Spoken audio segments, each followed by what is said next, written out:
Hello बच्चों, आपका बहुत बहुत स्वागत है आपके अपने YouTube चैनल पर। तो बच्चों, कैसे हैं आप सब लोग? आई होप आप सब लोग अच्छे से होंगे और आप लोगों की पढ़ाई भी अच्छे से चल रही होगी। तो बच्चों, आज की इस वीडियो में चैप्टर 5 ग्लिम्पसेस ऑफ इंडिया के part 1 chapter a baker from Goa के शॉर्ट आंसर टाइप के क्वेश्चंस डिस्कस करेंगे। तो बच्चों, समय को ना वेस्ट करते हुए शुरू करते हैं क्वेश्चन नंबर 1 से।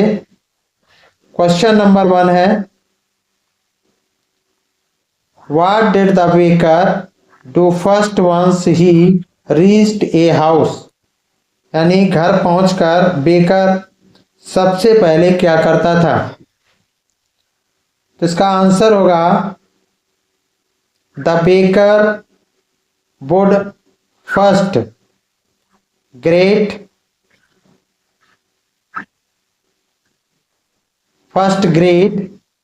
the lady of the house by saying good morning।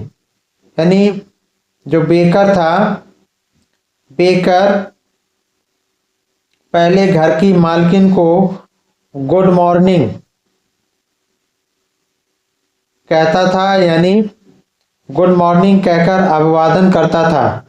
Then he would place the baker on the vertical bamboo and deliver the loaves to the servant. और फिर वह टोकरी को खड़ी बांस पर रखता था और रोटियां नौकर को दे देता था। Next question, question number 2, why was the baker's furnace essential in a traditional गांव विलेज? यानी पारंपरिक गोवा के गांवों में बेकर की भट्टी जरूर की आवश्यकता क्यों थी? यानी पारंपरिक गोवा गांव में बेकरी की भट्टी क्यों आवश्यक थी? इसका आंसर होगा, different types of breads are essential during the different occasions. यानी अलग अलग अवसरों पर अलग अलग तरह की रोटियां जरूरी होती थी। वॉलिनहास had to be prepared during the Christmas and other festivals। और क्रिसमस और दूसरे त्योहारों पर बोलिन्हा बनाना पड़ता था। The mothers used to prepare sandwiches on the occasion of their daughters' engagement। और माताएं अपनी बेटी की सगाई के मौके पर सैंडविच बनाती थी। So the baker's furnace was essential. इसलिए बेकर की भट्टी जरूरी थी, अर्थात इसलिए बेकर की भट्टी की आवश्यकता थी। नेक्स्ट क्वेश्चन कर लेते हैं, question number 3, describe the dress of the bakers. यानी बेकर की बैकरी की ड्रेस के विषय में वर्णन करिएगा। तो इसका आंसर होगा, यानी बैकरियों की पोशाक का वर्णन करो। तो इस तरह से क्वेश्चन ये पूछा जाता है। तो इसका आंसर होगा, the bakers had a peculiar dress earlier known as the कबाई। यानी बेकर्स के पास पहले एक अजीबोगरीब पोशाक होती थी यानी पोशाक थी। It was a one piece long frock reaching down to the knees, और कबाई जिसे कबाई के नाम से जाना जाता था, यानी नॉन एज कबाई, जिसे कबाई के नाम से जाना जाता था। और it was a one piece long frock reaching down to the knees, और यह घुटनों तक पहुंचने वाली एक टुकड़ा की तरह लंबी फ्रॉक होती थी, यानी लंबी फ्रॉक थी। नेक्स्ट क्वेश्चन कर लेते हैं। How did the baker make his entry? Baker ने अपना प्रवेश कैसे किया, यानी बेकर ने अपना प्रवेश कैसे किया, अपना हिसाब कैसे रखते थे। तो the baker used to enter with the jingling sound of his bamboo staff, यानी बेकर अपने बांस के डंडे की झंकार के साथ प्रवेश करता था। His one hand supported the basket on his head and other hand the bamboo on the ground, और दूसरे हाथ में यानी एक हाथ से टोकरी को सिर पर रखता था और दूसरे हाथ से बांस को जमीन पर पटकता था। नेक्स्ट क्वेश्चन कर लेते हैं। Question number 5। What do the words pader and कबाई stand for in the lesson A baker from Goa?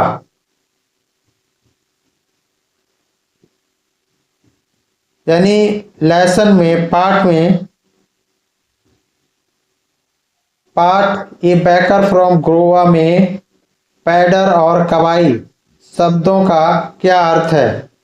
तो इसका आंसर होगा in the lesson baker from Goa the word पैडर स्टैंड्स फॉर बेकर एंड कबाई was a single piece long frock reaching down to the knees, यानी गोवा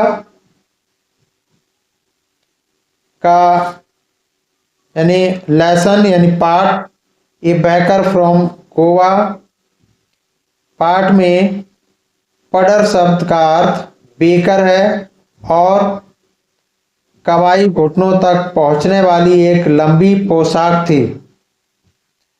ए peculiar dress worn by the baker in Goa, और जो गोवा में baker द्वारा पहनी जाने वाली एक विशिष्ट पोशाक थी। नेक्स्ट क्वेश्चन कर लेते हैं 6। How is baker important for a party और ए फीस्ट इन गोवा? गोवा में किसी पार्टी या दावत के लिए बेकर कैसे महत्वपूर्ण है? तो इसका आंसर होगा marriage gifts contains sweet bread known as the बोल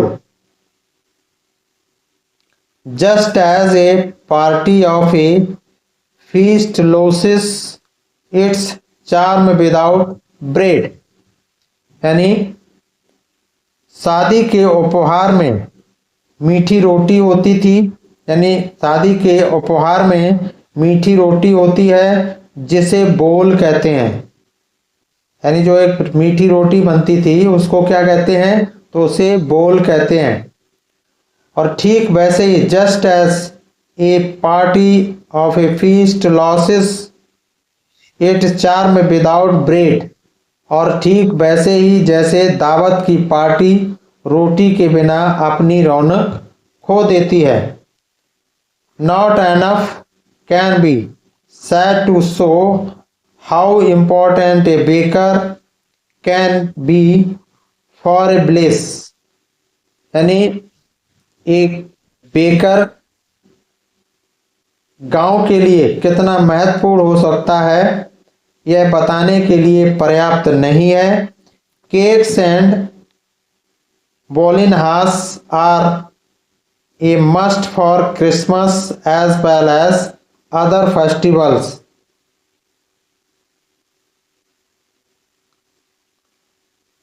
केक और बॉलिनहास क्रिसमस के साथ साथ अन्य त्योहारों के लिए भी जरूरी है। दस इसलिए ए baker is important for a party और ए फीस्ट इन गोवा। इसलिए गोवा में किसी पार्टी या दावत के लिए बेकर महत्वपूर्ण है। नेक्स्ट क्वेश्चन कर लेते हैं। Question number 7, what are the main preparations of the bakers of Goa. Goa के बेकर्स की मुख्य तैयारी क्या है? तो इसका आंसर होगा the bakers of Goa are still an integral part of the morning life. Goa के बेकर आज की सुबह की जिंदगी का एक अहम हिस्सा है। They prepare loaves of bread in furnaces. सुबह यानी वे भट्टियों में रोटियां पकाते हैं। इन द मॉर्निंग और सुबह they carry loaves of bread in bake basket and carry a bamboo staff. यानी सुबह एक टोकरी में रोटियां लेकर जाते हैं और साथ में एक बांस की छड़ी भी रखते हैं। विच प्रोड्यूस जंग झंग झंग झंग साउंड अनाउंसिंग दियर अराइवल। और जिससे झंग झंग की आवाज निकलती है और उनके आने की सूचना मिलती है। फिर one hand they support the basket and other hand bangs the bamboo on the ground. और एक हाथ से वे टोकरी को सहारा देते हैं और दूसरे हाथ से बांस को जमीन पर पटकते हैं।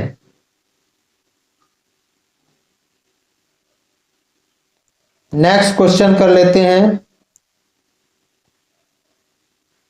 नेक्स्ट क्वेश्चन है, ये शॉर्ट आंसर टाइप के क्वेश्चंस करीब 7 क्वेश्चन थे। ये शॉर्ट आंसर टाइप के क्वेश्चन थे और आगे कर लेते हैं लॉन्ग आंसर टाइप के क्वेश्चन। क्वेश्चन नंबर 1 है लॉन्ग आंसर टाइप का क्वेश्चन।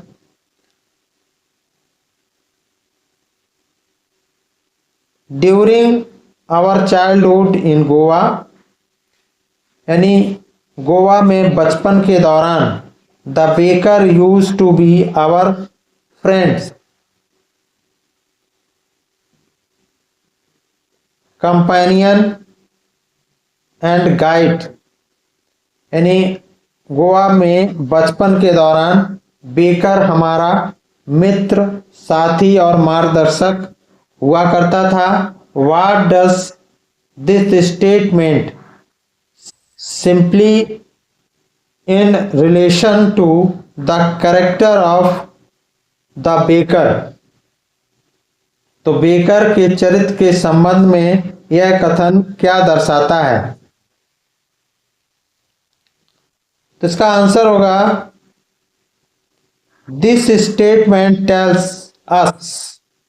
यह कथन हमें बताता है, यह स्टेटमेंट हमें बताता है दैट की the baker was very respected person in the Goan society as he would guide the children about good behaviour.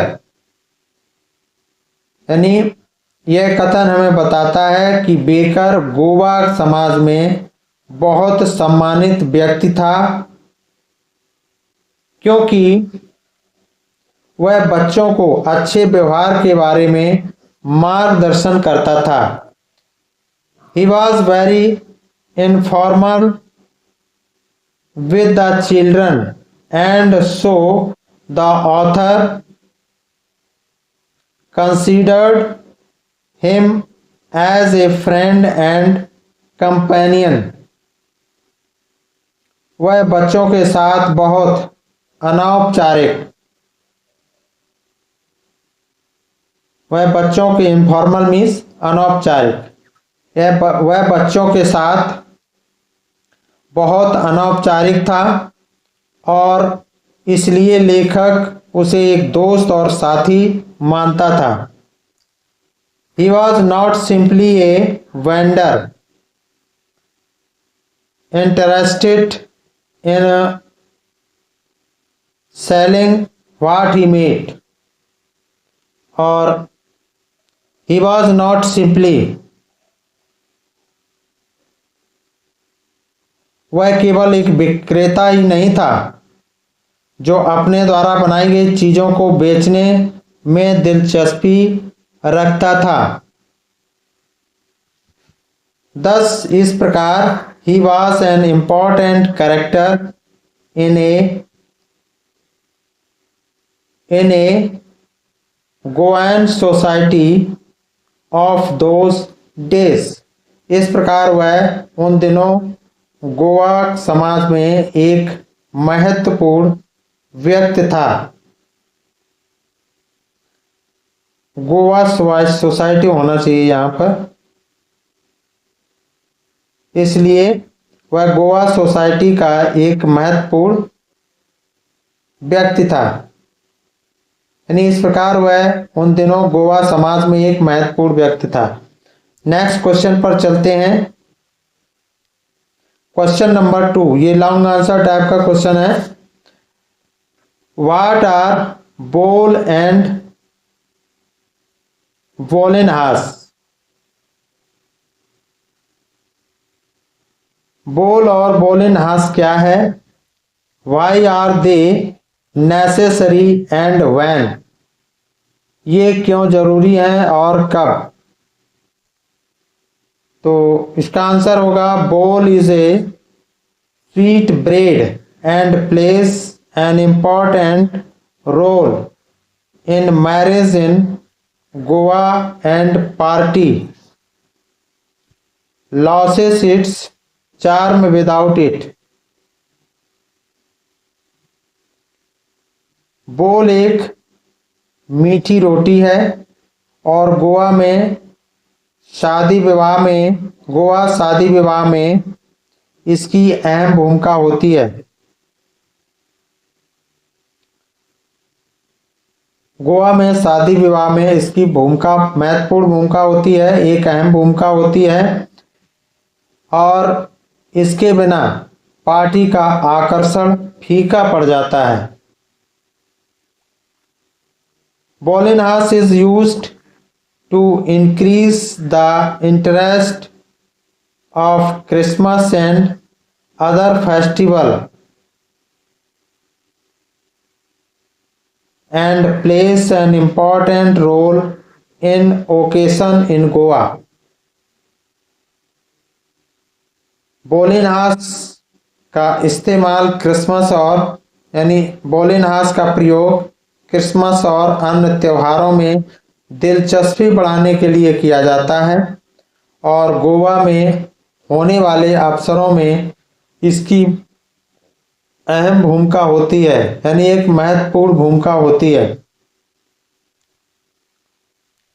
तो बच्चों, आई होप आपको वीडियो पसंद आई होगी।